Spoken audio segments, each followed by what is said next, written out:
Benim gördüğüm şudur ki Sayın Gülen, insanları Allah'a davette yeni yolların ve metotların geliştirilmesinde güzel, iyi ve mükemmel bir örneği temsil ediyor.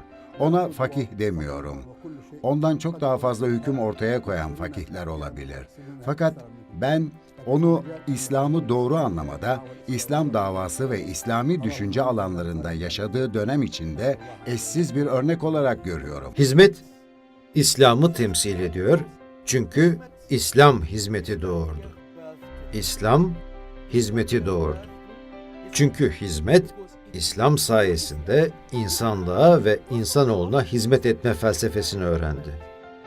Ve bildiğiniz gibi Fethullah Gülen Hoca Efendi, Kur'an'ı okuyan ve Kur'an'ı zahiren ve batınen anlayan büyük bir müfessir.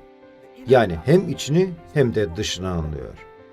Bu yüzden Fethullah Gülen Hoca Efendi iyilik ve takva üzere yardımlaşın ayetini okuduğunda bu ayetin anlamının insanlığa ve insanoğluna hizmet sağlamak olduğunu fark etti.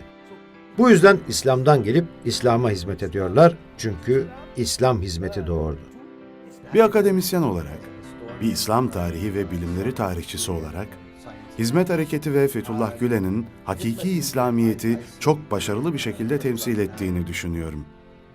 İslam, merkezinde Kur'an-ı Kerim ve sünnet olan bir dindir. Bunun da ötesinde, yüzeysel ritüelleri aşarak inancın özüne doğru yol almayı salıklar. Müslümanlar olarak bizleri daha iyi birer birey olmaya, karakterimizi olgunlaştırmaya ve dinimizi yaşadığımızın bir göstergesi olarak bizi yaşadığımız toplumun düzelmesi için çalışmaya sevk eder. Dolayısıyla Fethullah Gülen ve Hizmet Hareketi'nin İslamiyet'i temsil mahiyetinde çizmiş oldukları bu tablonun inancın hakiki bir şekilde dışa yansıması olduğunu düşünüyorum.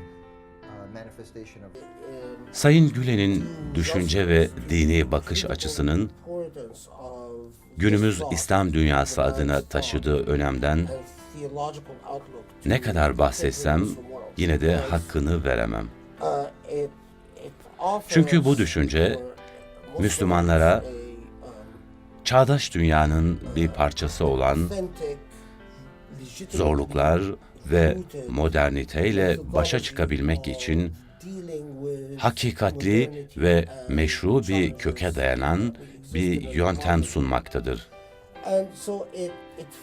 Dolayısıyla onun İslamiyet'in özünü, çekirdeğini ve ruhunu temsil ettiğini söyleyebiliriz.